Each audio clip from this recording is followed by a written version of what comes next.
The champagne hit Natalie's face like a baptism in cruelty. Cold and acidic, the liquid burned her eyes and soaked through her hair, running down her neck to drip onto the fabric stretched across her 7-month pregnant belly. Marcus stood there holding the empty crystal flute in his hand, his chest rising and falling as he'd just finished something heroic. While his mistress Jennifer clung to his arm, her laughter so sharp and deliberate that heads turned in expanding circles across the Atlanta Country Club ballroom. Sharon stood 15 feet away, her diamond bracelet catching the light as her hand flew to her throat, her face registering surprise but not quite disapproval. Kevin kept his phone raised, recording every second, and Lisa's mouth curved into a smile that showed too much satisfaction. The security officer near the grand entrance shifted his weight, but made no move to intervene. Marcus was vice president of operations. His family controlled 5 departments across the company, and the pregnant black woman standing there with champagne dripping onto Italian marble was nobody he remembered from the corporate directory. Natalie blinked liquid from her eyes, tasted expensive alcohol mixed with humiliation on her lips, and felt something inside her chest that she'd carefully protected crack wide open, revealing what had always lived beneath the surface. She'd signed Marcus's employment offer 6 years ago through her attorney's encrypted signature, approved his mother's hiring through her proxy board member, rubber-stamped his brother's excessive compensation package through her CFO, promoted his sister based on performance reviews she'd never personally examined. All because she'd wanted her husband to love her without the complication of her wealth, without the calculation she'd witnessed in too many eyes before she learned to conceal her success. The gala sparkled around them like something from a magazine. Ice sculptures are melting slowly beside, towers of Gulf shrimp, champagne fountains defying physics. Men in custom tuxedos and women in designer gowns were celebrating record profits Natalie's strategies had generated while remaining anonymous. Marcus lowered the champagne flute, and it clinked against a nearby table, the sound piercing enough to make several executives flinch. "That's what you get for showing up where you have no business being," he said, his voice carrying the particular cruelty of someone who believes he's finally expressing what everyone else has been thinking. Jennifer pressed closer against him, her smile triumphant, her eyes scanning the frozen crowd for validation and approval. Sharon moved toward her son. Kevin lowered his phone slightly. Lisa whispered something to a cluster of finance managers nearby, and the family constellation tightened around their golden boy, who just put his nobody wife in what he believed was her proper place. Natalie's hands moved to cradle her belly, protective and trembling, while champagne dripped from her chin onto the marble floor she owned. The orchestra fell completely silent. 400 employees held their collective breath, and somewhere deep in Natalie's chest, patience transformed into something sharp enough to draw blood. But what would Marcus's face look like in approximately 60 seconds when he discovered the truth? And could anyone survive what Natalie was about to do next? This channel is growing because of people who appreciate stories with meaning and substance.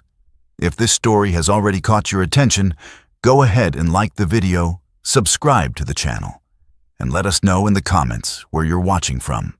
We're genuinely glad you're here.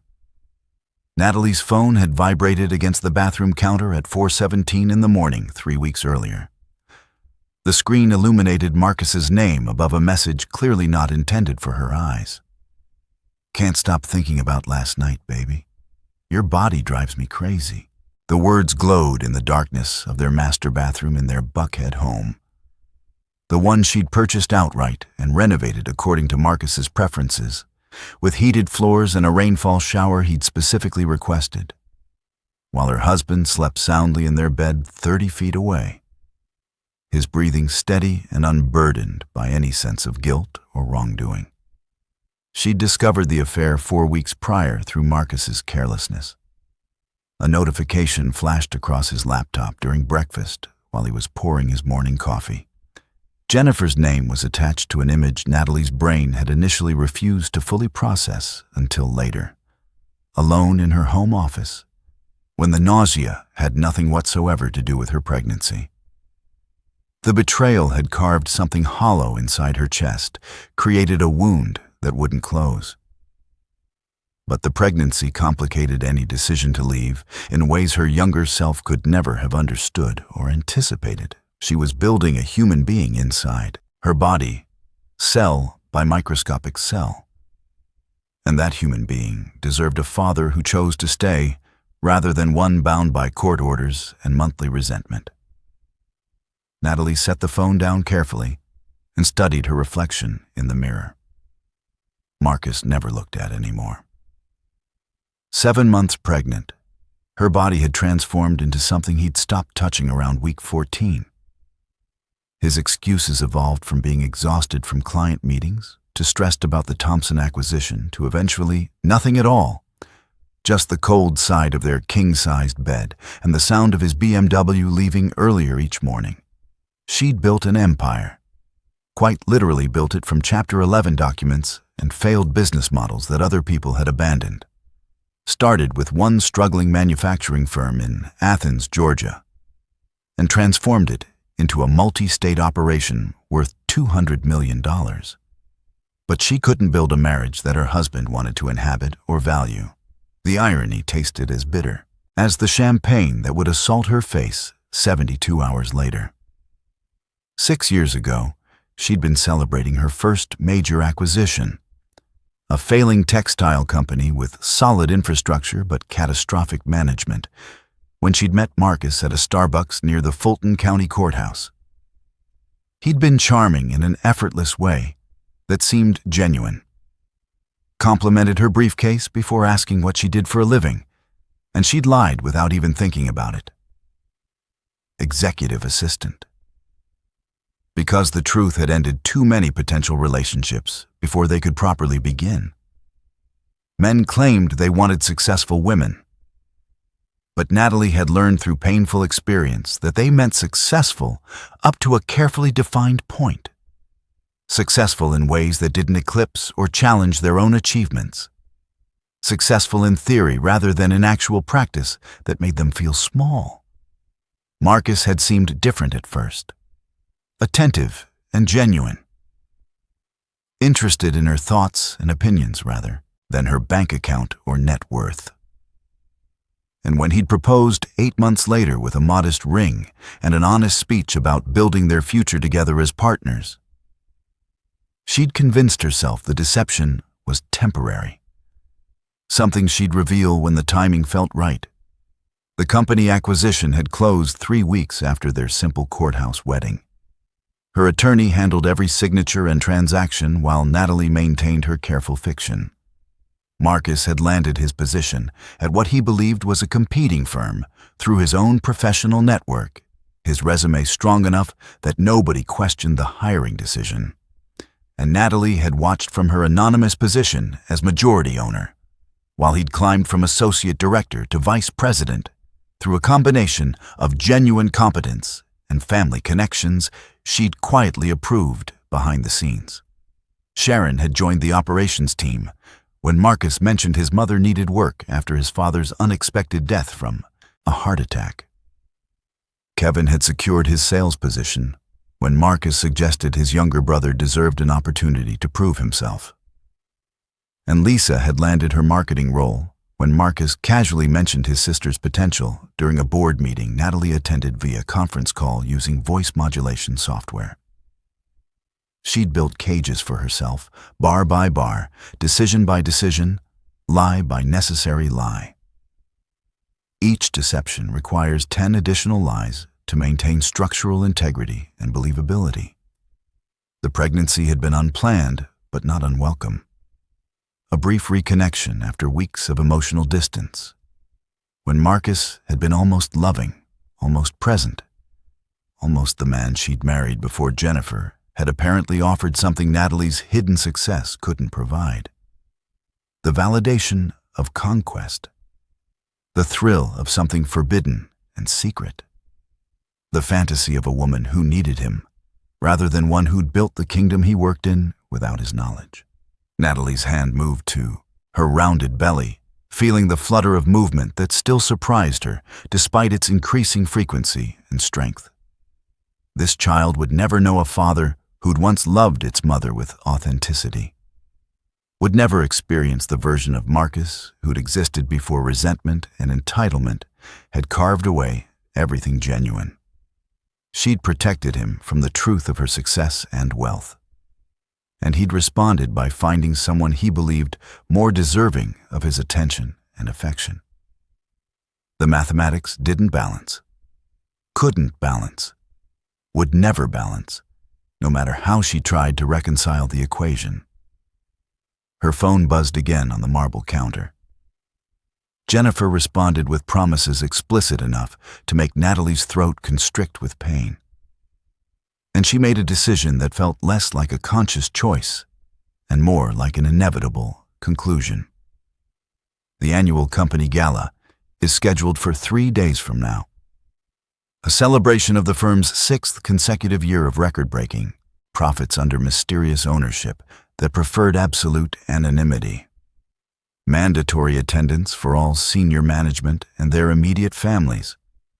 Marcus had mentioned it the previous week in passing, saying he'd be bringing someone special and Natalie shouldn't bother waiting up for him. He hadn't meant it as deliberate cruelty, just a simple fact. His assumption of her powerlessness was so complete that he'd stopped bothering with even basic deception. Natalie would attend the gala, but not as the wife he'd dismissed and forgotten. As an observer, a witness to the life he'd constructed on foundations she'd poured and paid for. She'd watch him with Jennifer, watch his family celebrate their comfortable positions and inflated salaries. Watch the empire she'd created sparkle and shine without anyone knowing her name or face. And then perhaps she'd finally understand what she'd been protecting all these years by staying silent and invisible, or perhaps she'd simply confirm what her 4 a.m. heartbreak had been trying to communicate all along. Some cages were never meant to be escaped, only endured until you found the strength to break them open yourself. Natalie entered the Piedmont Country Club through the service entrance, while camera flashes exploded at the main doors, capturing Marcus's arrival with Jennifer positioned against him like a prize he'd won through strategy rather than simple luck. The red carpet stretched 20 feet from the valet station to the marble lobby, and Marcus worked it like someone who'd been practicing in mirrors, his hand possessive and deliberate on Jennifer's lower back while she angled herself for optimal photography, her emerald dress catching light in ways that suggested professional styling and significant expense. Natalie watched from behind a limestone column, her clearance rack maternity dress suddenly feeling less like intentional camouflage and more like evidence of every choice that had led her to this precise moment. Hiding in the shadows of her own success while her husband celebrated with a woman who didn't know his recurring nightmare about his father's death, or the scar on his left shoulder from a bicycle accident when he was 9, or how he took his coffee with exactly 2 sugars and cream, details shared during their second date at a diner in Marietta. The ballroom had been completely transformed since that afternoon's final walkthrough. Natalie's event coordinator is executing the vision she'd approved through encrypted email exchanges. Crystal chandeliers imported from Charleston refracted light into rainbow patterns across marble floors, polished to mirror perfection. Ice sculptures depicting the company logo melted artfully near seafood towers, featuring oysters from Apalachicola that cost more than Marcus's monthly car payment.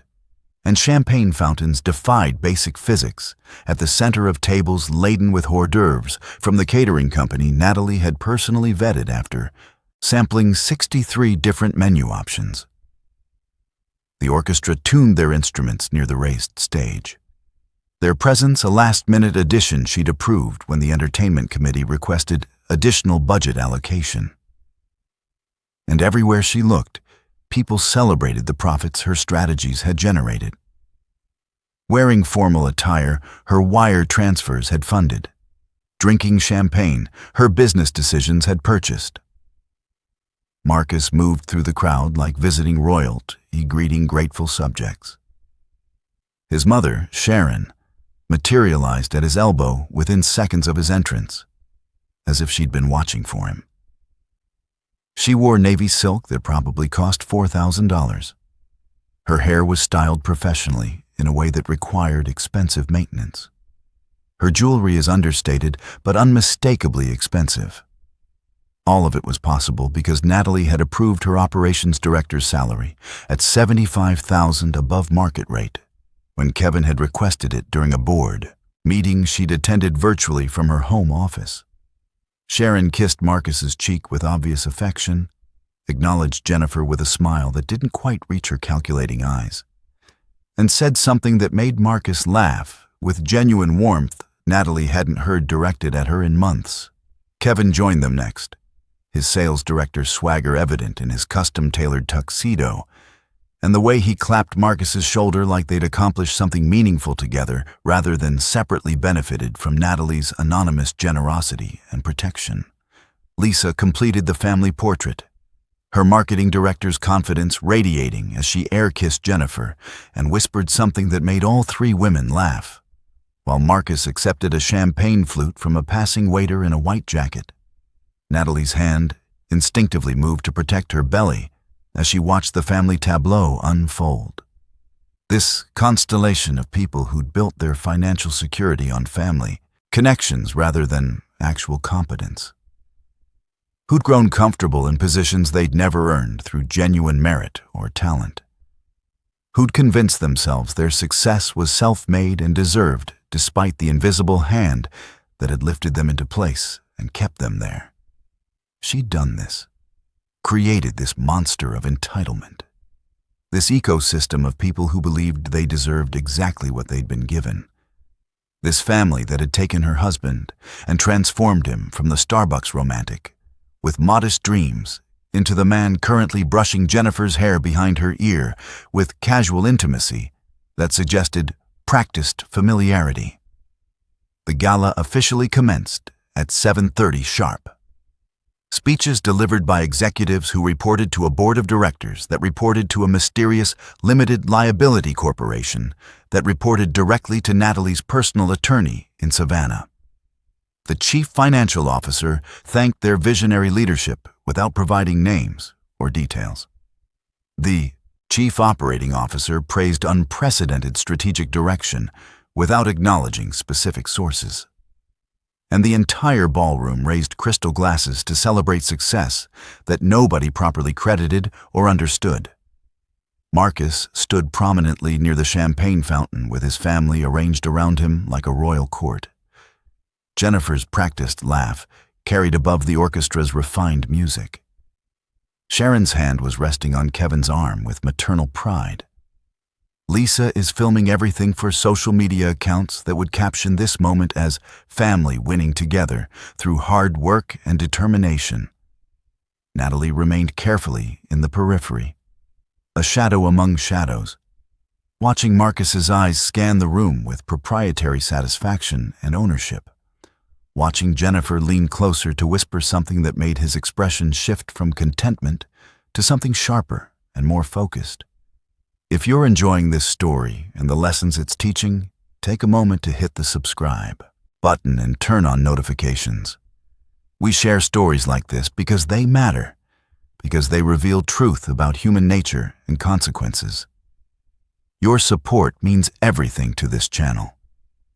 Jennifer's carefully maintained gaze had locked onto Natalie across the crowded ballroom, recognition flashing across features perfected by cosmetic procedures and professional makeup application. And the whisper that followed made Marcus's entire body go rigid in a way Natalie recognized immediately. The physical manifestation of anger he'd learned to suppress and control in professional settings. Apparently, rage at his pregnant wife's uninvited presence superseded all professional courtesy and self-control. Marcus turned slowly, deliberately, his eyes finding Natalie across 50 feet of celebration and expensive cologne. And his face transformed through a sequence of emotions: surprise, confusion, and finally, something that looked disturbingly similar to pure hatred. His mouth formed words Natalie couldn't hear over the orchestra, playing something classical and elegant. His hand reached for Jennifer's wrist. His body was already moving before his brain had apparently finished processing the decision or its implications. Sharon's head snapped around, following her son's laser focus. Kevin's phone rose instinctively to capture whatever dramatic scene was unfolding before them. And Lisa's expression shifted into something predatory and eager as the family recognized their opportunity for public confrontation. Natalie watched Marcus pull Jennifer toward the service hallway, where maintenance supplies lined the wall. Empty champagne bottles waiting to be removed, crystal flutes stacked on silver trays. And she understood, with absolute crystal clarity, that her husband was about to cross a line that would shatter whatever microscopic fragments remained of their marriage. Her hands moved to cradle her pregnant belly, protective and trembling slightly, while Marcus's fingers closed around a half-full champagne flute someone had abandoned on a tray. The family followed like predators drawn to vulnerable prey, their comfortable positions making them confident and reckless. Their assumed power makes them stupid and cruel. Their complete ignorance of Natalie's true identity makes them catastrophically, irreversibly foolish. Jennifer's designer stilettos clicked sharply against marble as she matched Marcus's aggressive stride, her smile victorious and vicious, her entire body language broadcasting triumph as they approached the woman she'd stolen a husband from, the woman she believed had no power or recourse or ability to fight back. The champagne sloshed in Marcus's grip as he walked. Golden liquid catching light from the chandeliers, Natalie had personally selected from a catalog. Expensive alcohol mixing with condensation on the crystal glass. Sharon didn't stop her son or question his intentions. Kevin didn't lower his filming phone or suggest restraint. Lisa didn't question the public cruelty about to unfold in front of 400 witnesses. They simply circled closer, eager participants and witnesses to what they believed would be justified humiliation of a woman who dared enter their exclusive world, uninvited and unwelcome. Marcus stopped approximately 4 feet from Natalie, close enough that she could smell Jennifer's expensive perfume mixing with the champagne in his hand. Close enough that she could see the muscle jumping rapidly in his clenched jaw. Close enough that she could read the absolute contempt in his eyes that used to hold something resembling authentic love. "You shouldn't have come here, Natalie," Marcus said, his voice low and dangerous in a way she'd never heard before in 6 years of marriage. "This isn't your world. You don't belong here." And then he lifted the champagne flute with deliberate intention while Jennifer's laugh cut through the orchestra like breaking glass, and 400 employees slowly recognized that something dramatic and terrible was unfolding near the service entrance. The champagne hit Natalie's face with the concentrated force of Marcus's accumulated resentment and contempt. Cold shocking her nervous system while the alcohol burned her eyes and the expensive liquid soaked completely through her hair to run in rivulets down her neck. The impact made her stumble backward slightly, her hands flying instinctively from her belly to her face. And for approximately 5 seconds, the only sound in the entire ballroom was Jennifer's triumphant laughter echoing off marble and crystal and 200-year-old oak paneling. Marcus lowered the empty flute, setting it down on a nearby service cart with deliberate care.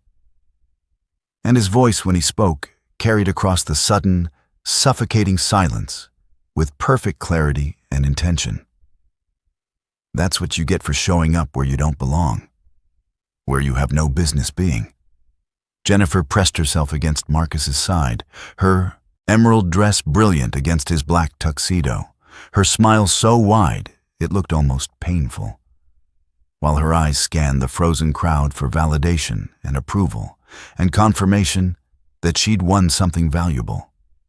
Sharon's hand remained pressed against the diamonds at her throat, her shock registering as surprise at the public method rather than objection to the underlying action itself. Kevin's phone continued capturing every angle and detail. And Lisa whispered something to a cluster of marketing associates that made several of them cover their mouths in shock or perhaps barely suppressed laughter. The security officer near the grand entrance shifted his weight uncertainly from foot to foot, his hand hovering near the radio clipped to his belt before dropping back to his side in calculated indecision. Marcus was vice president of operations. His family controlled 5 major departments across the entire organization, and the pregnant black woman standing there dripping champagne onto imported Italian marble was nobody whose defense justified risking stable employment and a decent salary. Natalie wiped champagne from her stinging eyes with shaking hands, tasted expensive alcohol on her lips, mixed with the bitter flavor of public humiliation, and felt the crack inside her chest widen into something that could never be sealed or repaired again. She'd protected these people, literally signed the checks that paid their inflated salaries, approved their undeserved promotions, funded their comfortable suburban lives. And they'd responded by transforming her public humiliation into entertainment for 400 spectators. The ballroom remained frozen in tableau. 400 employees were watching with expressions ranging from genuine horror to fascinated interest to carefully neutral professionalism calculated to avoid taking sides. Nobody was moving to help or intervene because helping meant choosing sides, and choosing sides meant risking positions they valued more than basic human decency or doing what was right. Security, Natalie said quietly, her voice somehow carrying in the silence that had completely swallowed the orchestra and champagne fountain bubbles, and every conversation that had been happening before Marcus's public cruelty had commanded everyone's attention. The officer near the entrance straightened slightly, confusion crossing his weathered features because the woman giving orders was dripping champagne and looked nothing like anyone authorized to command anything in this exclusive space. Call Margaret Foster from Human Resources immediately. And call Robert Chen from our legal department. Tell them Natalie Washington needs them in the ballroom right now. Tell them it's urgent. Marcus's laugh came out harsh and disbelieving, his arm tightening possessively around Jennifer's waist while his family moved closer in unconscious support and solidarity. Natalie needs them. You don't need anything here. You don't work here. You don't belong in this building. And you sure as hell don't get to start making demands after crashing our celebration. His voice had risen noticeably, confidence growing as the crowd remained motionless, as his mother nodded agreement, as Kevin continued filming what he clearly believed would become legendary footage of Marcus finally standing up to his worthless wife who'd embarrassed him by existing. The massive ballroom doors opened with dramatic timing. Margaret Foster entered first, her sharp charcoal suit and no-nonsense expression instantly recognizable to every manager as the company's director of human resources, who'd terminated senior executives for violations far less severe than what 400 people had just witnessed with their own eyes. Robert Chen followed immediately behind, his gray suit and experienced face marking him as general counsel, the attorney who'd protected the mysterious owner's carefully guarded identity for 6 full years through legal structures and strategic anonymity. Both their eyes found Natalie simultaneously, their expressions shifting rapidly from concern to understanding to something that looked almost like relief as they crossed the marble floor with purpose, not acknowledging anyone else in their path. Ms. Washington, Margaret said, using the surname Natalie had kept completely separate from her married name, the identity she'd protected through 6 years of marriage and anonymous corporate ownership. We're here. What do you need? The name landed like a physical explosive in the suffocating silence. Ms. Washington. The mysterious owner everyone speculated about endlessly, but nobody had ever met face to face. the strategic mind behind 6 consecutive years of record growth and expansion. The anonymous benefactor who transformed bankruptcy and failure into a multi-state empire worth $200 million. Patricia's hand dropped slowly from her diamond necklace. Kevin's phone lowered slightly, his recording suddenly feeling less like victory and more like evidence. Lisa's whispered comment cut off mid-syllable, and Marcus's face went through an extremely complicated sequence of expressions that started with confusion and ended somewhere in the territory of genuine dread. Margaret, I need you to prepare immediate termination paperwork for Marcus Bennett, Vice President of Operations, Natalie said, her voice remaining steady despite the champagne still dripping from her chin, despite her trembling hands, despite the baby moving inside her belly, like it could sense the seismic shift happening in the world outside. Also for Sharon Bennett, Operations Director, Kevin Bennett, Sales Director, and Lisa Bennett, Marketing Director, effective immediately. The cause is a physical assault on company property against the majority owner. They'll receive minimum severance as outlined in their standard employment contracts. Nothing beyond that. She turned to Robert, her voice gaining strength and authority with each carefully chosen word. Robert, I need you to file criminal assault charges against Marcus Bennett and Jennifer. She paused. I'm sorry. I don't know your last name. Morrison, Jennifer whispered, her face draining of color as reality crashed through her confident facade. Jennifer Morrison. I also need divorce papers drawn up and filed immediately. Cite physical assault, ongoing adultery, and irreconcilable differences. I want this marriage legally dissolved as quickly as Georgia law permits. Marcus's laugh started as disbelief before dying completely in his throat as he watched Margaret pull out her tablet and begin documenting everything with professional efficiency. As he registered the way every executive in the room had gone completely still and silent. As Sharon's face drained of all color. As Kevin finally lowered his camera completely. Lisa took an unconscious step backward, distancing herself from the epicenter of destruction.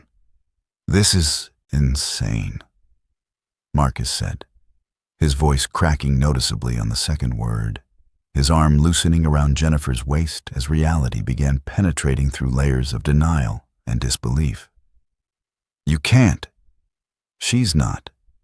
This has to be some kind of elaborate joke. Ms. Washington owns this company, Margaret said, her human resources director authority cutting through denial like surgical steel through infected tissue. She has owned it for 4 months before your initial employment began, Mr. Bennett. She personally approved your hiring. Your entire family's positions, every salary increase, every bonus payment, every benefit package you've enjoyed. She built everything you've taken for granted. She turned to the security officer who'd remained frozen near the entrance, uncertain and overwhelmed. Please escort Mr. Bennett, Ms. Morrison, and all Bennett family members from the premises immediately. They are no longer authorized to be on this property. Ms. Morrison is now officially trespassing on private property.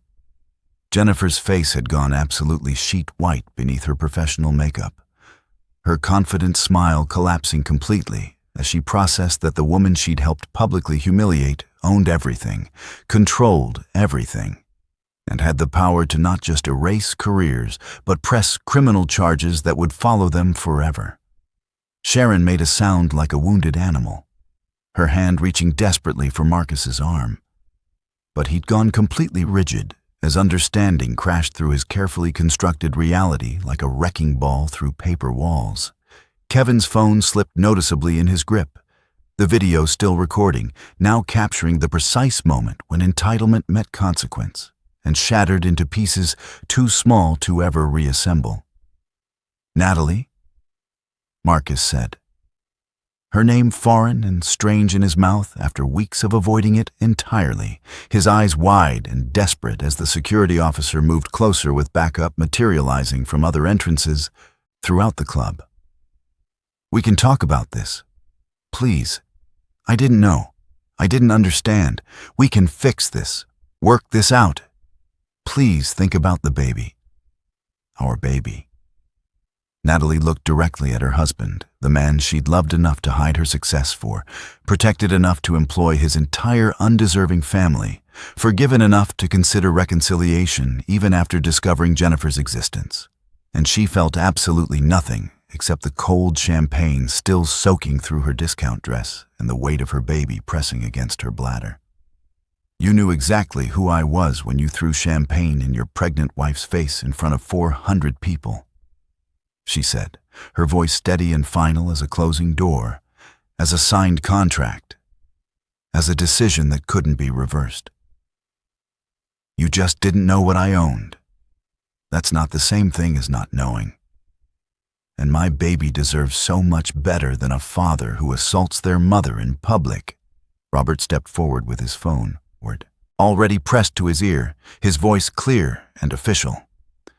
"I'm calling the Atlanta Police Department now to file the formal assault report. Ms. Morrison, I would strongly advise you to secure legal representation immediately. This will result in criminal charges." Jennifer made a choking sound, her emerald dress suddenly looking less like confidence, more like a target painted on her back. Her hand releasing Marcus's arm completely as the reality of criminal prosecution registered on her cosmetically perfected features. "Before we continue, if this story is speaking to you, if you believe in consequences and accountability, leave a comment below telling us what you think should happen next. And don't forget to share this video with someone who needs to hear this message today." The security team reached Marcus's family as the ballroom remained absolutely frozen. Phones rose throughout the crowd to capture the complete fall of the Bennett dynasty. Executives who'd worked alongside Marcus for years backed away instinctively, as if proximity to his destruction might prove contagious.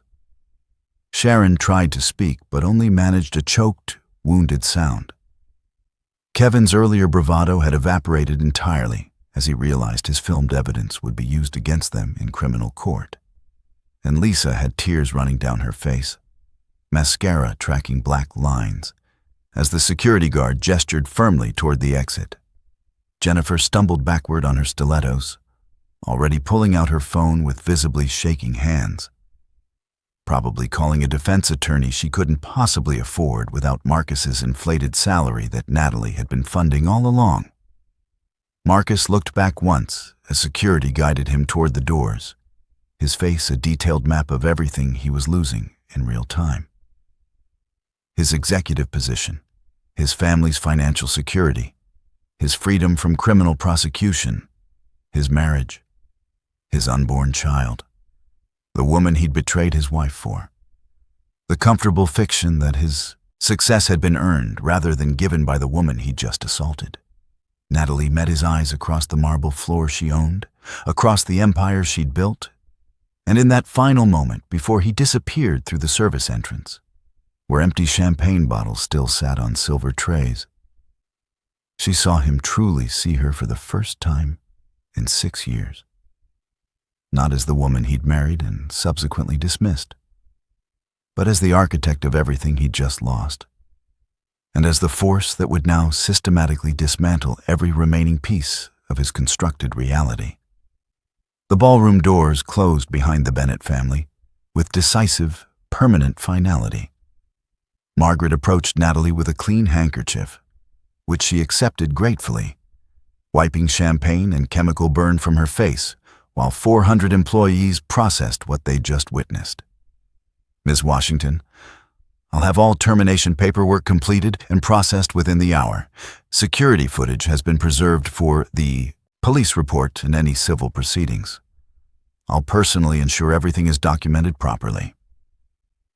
Robert nodded beside her, already typing detailed notes on his phone. Divorce papers will be filed with Fulton County first thing tomorrow morning. The criminal assault charge will move forward regardless of any settlement offers or attempts at reconciliation. You have my word on that." The orchestra tentatively resumed playing something soft and instrumental. Conversation slowly restarted throughout the ballroom at noticeably reduced volume. And Natalie stood in the center of her empire, finally visible after 6 years of hiding, finally acknowledged for who she'd always been, finally free from the cage she'd constructed one careful lie at a time.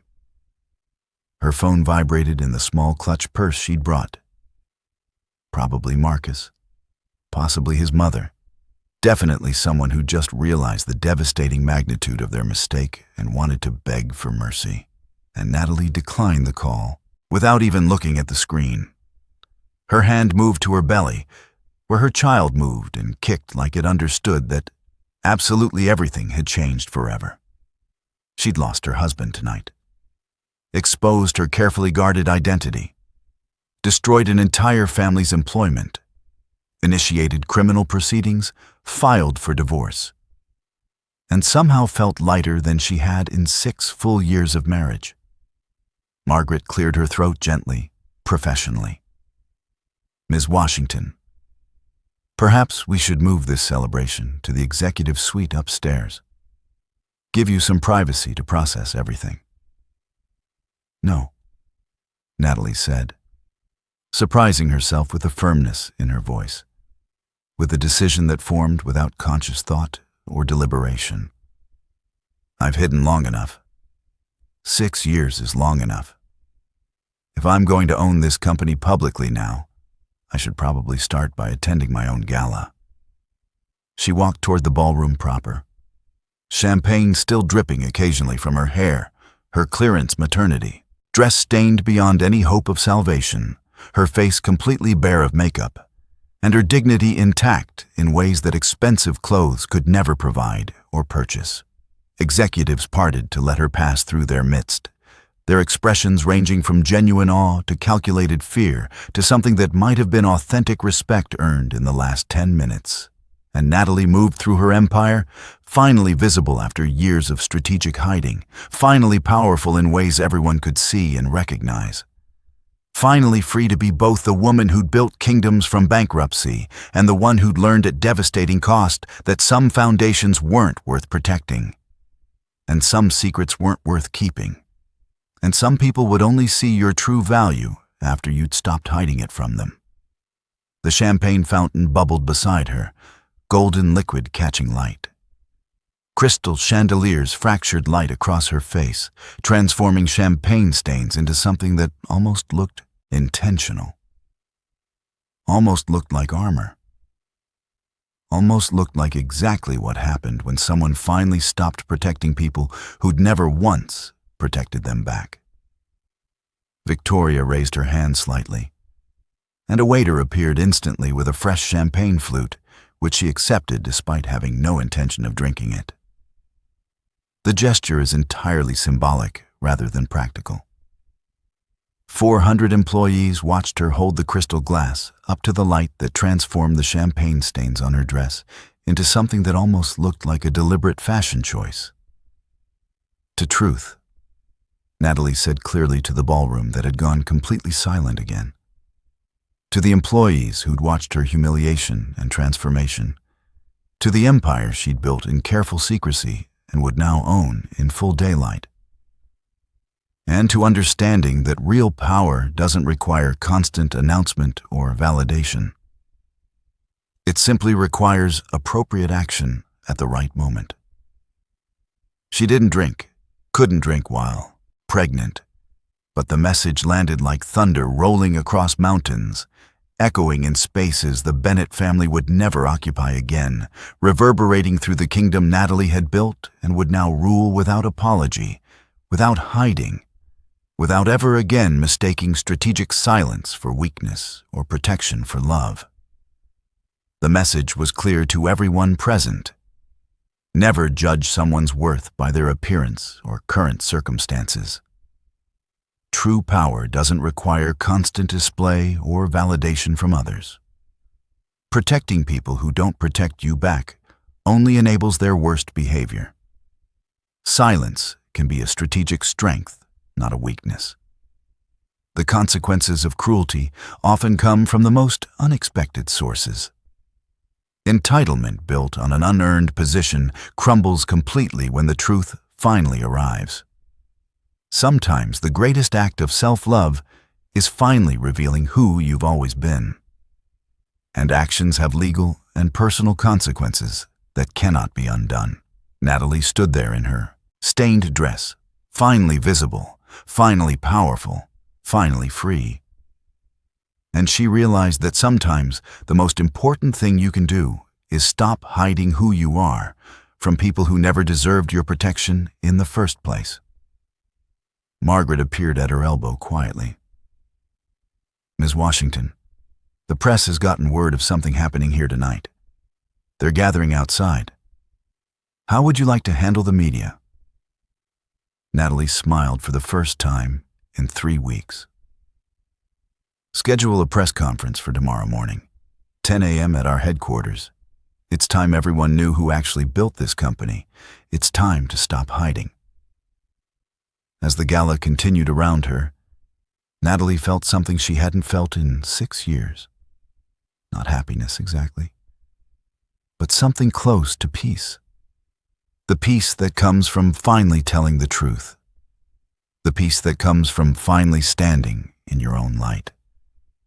The peace that comes from understanding that you don't owe anyone your silence, especially not people who would use that silence to hurt you. Her baby kicked strongly, as if in agreement, and Natalie placed her hand on her belly, making a silent promise to the child growing inside her. This baby would grow up knowing its mother's strength, would grow up understanding that real power comes from truth, not deception, would grow up watching a mother who refused to hide her light to make other people comfortable. The orchestra played, the champagne flowed, and somewhere in Atlanta, Marcus Bennett sat in the back of a police car, finally understanding what he'd lost, finally understanding what he'd had, finally understanding that the woman he dismissed as worthless had been worth more than he could ever comprehend. And Natalie stood in the center of her empire, no longer hidden, no longer silent, no longer protecting people who had never protected her. Finally free, finally visible, finally herself. Now, before we close, we want to hear from you. Do you think Marcus deserves a second chance? Do you think Natalie made the right decision? Drop your thoughts in the comments section below. And don't forget to like this video and subscribe to the channel.